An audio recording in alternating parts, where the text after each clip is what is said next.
அனைவருக்கும் இனிய நல் வணக்கங்கள்.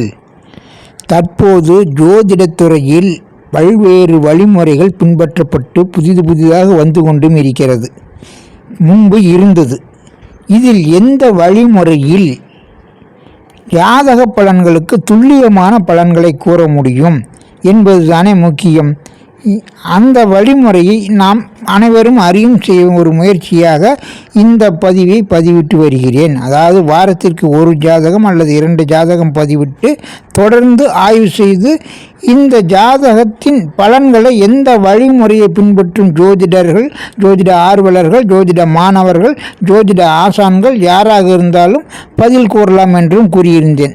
எனவே பலரும் அறியும் வண்ணம் இந்த பதிலில் இருந்தால் நம் உலகுக்கும் மக்களுக்கும் ஓரளவுக்கு இந்த வழிமுறையில் இந்த பலன்கள் துல்லியமாக இருக்கிறது என்பதை அறிந்து கொள்ளலாம். எனவே எவர் சிறந்தவர், எந்த வழிமுறை சிறந்தது என்று போட்டியிட்டு கொண்டு தர்க்கவாதம் செய்து கொண்டு இருப்பதை விட ஆரோக்கியமான முறையில் ஒரு ஆய்வு பகுதியாக இதை பதிவிட்டு வருகிறேன். அந்த வழிமுறையில் ஒரு 10 நாட்களுக்கு முன்பு ஒரு ஜாதகத்தை பதிவு செய்திருந்தேன். அந்த ஜாதகத்திற்கு அந்த பதிவில் எவரும் பதில் கூறவில்லை. நான் பிரபலமாகாமல் இருப்பதும் ஒரு காரணமாக இருக்கலாம்.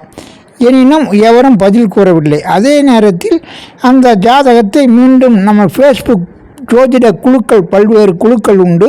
அந்த குழுக்களிலும் இந்த ஜாதகத்தை பதிவிட்டேன். இதில் முக்கியமாக ஆதித்ய குருஜி ஐயா அவர்களின் ஜோதிட ஃபேஸ்புக் குழு ஒன்று உண்டு. அந்த குழுவிலும் இதை பதிவிட்டிருந்தேன். அந்த குழுவில் மட்டுமே பல்வேறு மாணவர்கள் இந்த ஜாதகத்திற்கு பலன்கள் கூற முற்பட்டிருந்தார்கள். எனினும் முதல் ஜாதகம் என்பதால் முதல் அடிப்படை சோதனையாக ஒரு ஜாதகத்தின் எனக்கு வந்த ஜாதகத்தை அப்படியே பதிவிட்டிருந்தேன். பொதுவாக ஒரு ஜாதகத்தை பார்த்தவுடன் லக்கண புள்ளியை ஆய்வு செய்வது சிறப்பாகும். லக்கண புள்ளி சந்தியில் இருந்தால் லக்கணத்தில் சந்தேகம் ஏற்படும். ஆனால் அதுவே இன்னொரு முறையிலும் நாம் ஜாதகத்தை ஆராய வேண்டி வரும். பலன்கள் கூறும்போது ஜாதகரிடம் கலந்தாய்வு செய்து பலன்கள் கூற வேண்டும். 1-2 பலன்கள் நமக்கு சரியாக ஆரம்பத்திலேயே வராவிட்டால் அவரிடம் மற்ற விவரங்களை கேட்டு லக்ன புள்ளியை நாம் சரியாக நிர்ணயித்துக் கொள்வது ஒரு சிறந்த முறையாகும். ஏனென்றால் முக்கியமாக 50 ஆண்டுகளுக்கு முன்பாக ஜோதிடத்தில் அவ்வளவு விழிப்புணர்வு இல்லாத காலமாகையால் நேரம் துல்லியமாக குறிக்க வாய்ப்பு குறைவு. எனவே அந்த அடிப்படை அமைப்பை எப்பவுமே நினைவில் நிறுத்தி கொண்டு நம் ஜாதகத்தை ஆய்வு செய்வது சிறப்பாகும். இந்த ஜாதகத்தையும் நாம் ஜாதகரிடம் கலந்தாய்வு செய்து கொண்டு ஜாதக லக்கண புள்ளியை நான் சரி செய்து கொண்டேன். ஏனென்றால் நான் முன்பு கூறிய 2 பலன்களில் அவர்களிடம் மாறுபாடு இருந்தது. எனவே நான் ஜாதகத்தை ஆய்வு செய்து கலந்தாய்வு செய்து நான் ஜாதக லக்கணத்தை லக்கண புள்ளியை சரியாக நிர்ணயித்து மகர லக்கணத்தில் இருந்ததை கும்ப லக்கணமாக மாற்றி பலன்கள் எடுத்தேன். சரியாக இருந்தது. எனவே அந்த ரீதியில் இந்த ஜாதகத்தை ஆய்வு செய்வோம். இப்பொழுது முன்பு 2 ஜாதகங்களும் காட்டப்படுகிறது திரையில். அதாவது 7/6க்கு இந்த நேரம் குறிப்பிட்டு இந்த லக்னம் மாறி இருக்கிறது. முன்பு கூறிய ஜாதகம் 6:44 PM. எனவே இந்த ஜாதகத்தை நாம் ஆய்வு செய்வோம். அந்த ஜாதகத்தை நாம் விட்டு விடுவோம். இந்த ஜாதகத்தை ஆய்வு செய்வோம். இந்த ஜாதகத்தை பார்க்கும்போது இந்த ஜாதகம் ஓரளவுக்கு ஒரு மத்தியம் வலுப்பெற்ற ஜாதகம் என்று தான் எடுத்துக்கொள்ளணும். உயர்நிலை ஹையர் போஸ்டில் இருக்கிற ஜாதகங்களை விட ஒரு வடி குறைந்த வலுவுதான். ஏனென்றால் முதலில் லக்னம் பார்க்கும்போது லக்னத்திற்கு புதன் தொடர்பு ஏற்படுகிறது, குரு தொடர்பு ஏற்படுகிறது. ஆனால் எந்த பாவக்கிரக தொடர்பும் இல்லை. அது ஒரு சிறப்பு அம்சமாகும். இதை நினைவில் நிறுத்திக் கொள்ளலாம். அடுத்து லக்னாதிபதி சனி பாவர்கள் கேந்திரங்களில் இருப்பது சிறப்பாகும். சனி 10ல் இருப்பது ஓரளவுக்கு சிறப்பாகும். எனவே 10ல் பகை வீட்டில் இருந்தாலும் அது 10ஆம் வீடு பாவர்களுக்கு நல்ல இடமாகும். அதுவும் கேந்திரங்களில் பாவர்கள் இருப்பது நலமாகும். அந்த வகையில் மற்றும் ஒரு சிறப்பாக சந்திர கேந்திரத்தில் இருக்குது. உச்ச சந்திர கேந்திரத்தில் சனி இருப்பது ஒரு பலமாகும். ஆனால் சந்திரன் தேய்பிறை சந்திரன் தான். ஆனால் சுக்கிரன் வீட்டில் அமர்ந்த உச்சச்சந்திரனுக்கு ஒரு பலம் உண்டு. அதிலும் சந்திர கேந்திரத்திற்கு பலம் உண்டு என்பதை அனைவரும் அறிவீர்கள். எனவே ஓரளவுக்கு லக்னாதிபதி வலுப்பெற்றிருக்கிறார்கள். அடுத்து திரிகோணஸ்தானங்களை ஆராயும் போது 5ல் சுக்கிரன் இருக்கிறார், 9ல் குரு இருக்கிறார். 2 சுபர்கள் அமர்ந்திருப்பது சிறப்பாகும். ஆனால் குரு முழு நிலையில் நல்ல நிலையில் இல்லை. ராகுவுடன் கிரகண தோஷத்தில் தான் கடுமையாக உள்ளார். எனவே அவரின் இருப்பும் சரி பார்வையும் சரி ஓரளவுக்கு மட்டுமே சுபப்படுத்தக்கூடிய அமைப்பாகும்.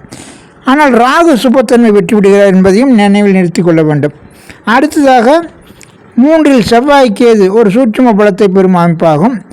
அதேபோல் 6ல் சூரியன் பாவர்கள் 6 3 6 10 11 இருக்கிறான் பாவர்கள் 6 சூரியன் இருப்பதும் ஒரு வகையில் நன்மையாகும்.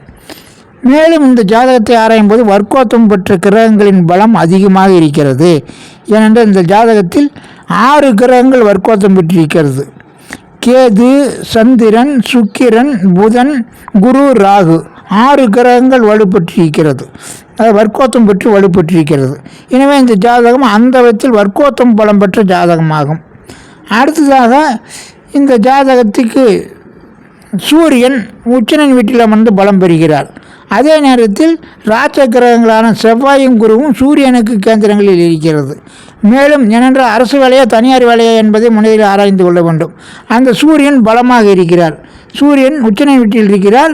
இரண்டாவது சூரியனுக்கு கேந்திரங்களில் ராஜ கிரகங்களான செவ்வாயும் குருவும் இருக்கிறது. மேலும் சூரியனுக்கு 2 பக்கம் சுபகத்திரி யோகத்திலும் சூரியன் சுபத்தன்மை பெறுகிறார். இதுவையும் கவனிக்க வேண்டும்.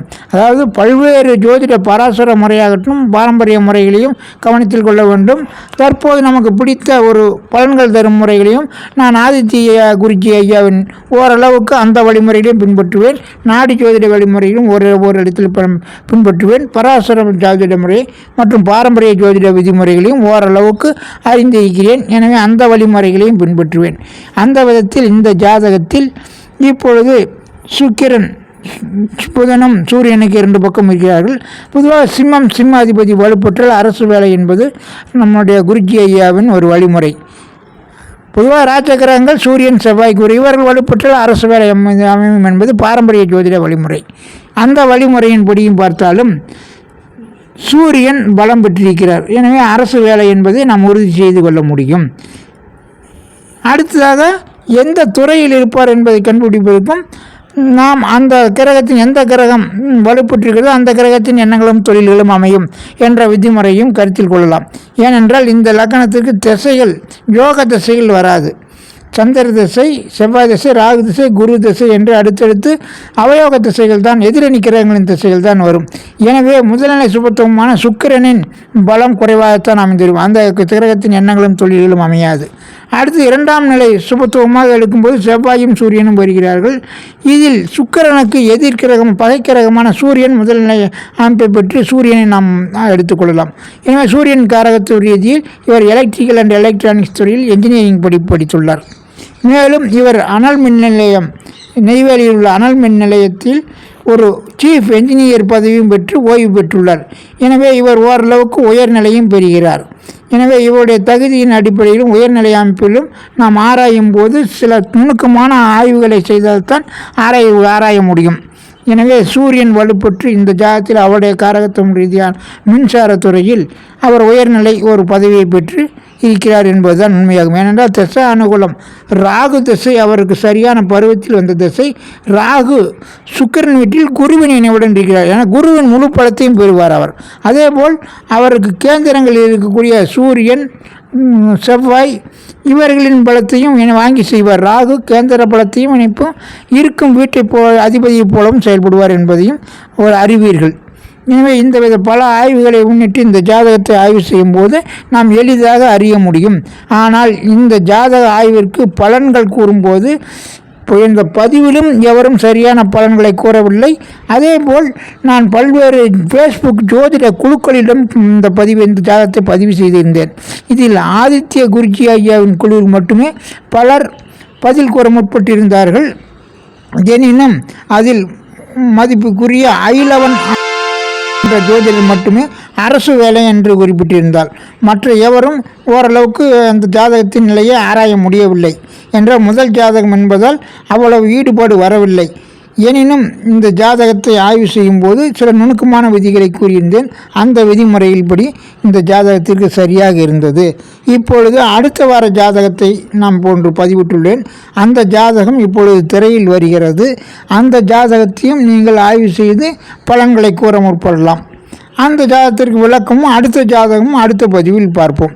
இந்த ஜாதகத்தின் விளக்கமும் இப்பொழுது திரையில் காட்டப்படுகிறது.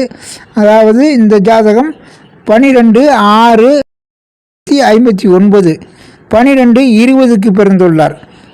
நம் நாமக்கல் நாமக்கல்லில் பிறந்துள்ளார். நாமக்கல் மாவட்டத்தில் பிறந்துள்ளார். எனவே இவருடைய தொழில் படிப்பு என்ன துறை என்பதை யார் வேண்டுமானாலும் எந்த வழிமுறையை பின்பற்றி வேண்டுமானாலும் கூறலாம். ஜோதிடர்கள், ஜோதிட ஆசான்கள், ஜோதிட மாணவர்கள், ஜோதிட ஆர்வலர்கள் யார் வேண்டுமானாலும் பதில் கூறலாம். அடுத்த பதிவில் அந்த பதில் கூறியவர்களை பற்றியும் அடுத்த ஜாதகத்தையும் எனது விளக்கத்தையும் அடுத்த பதிவில் பார்ப்போம். சிந்திப்போம், சந்திப்போம்.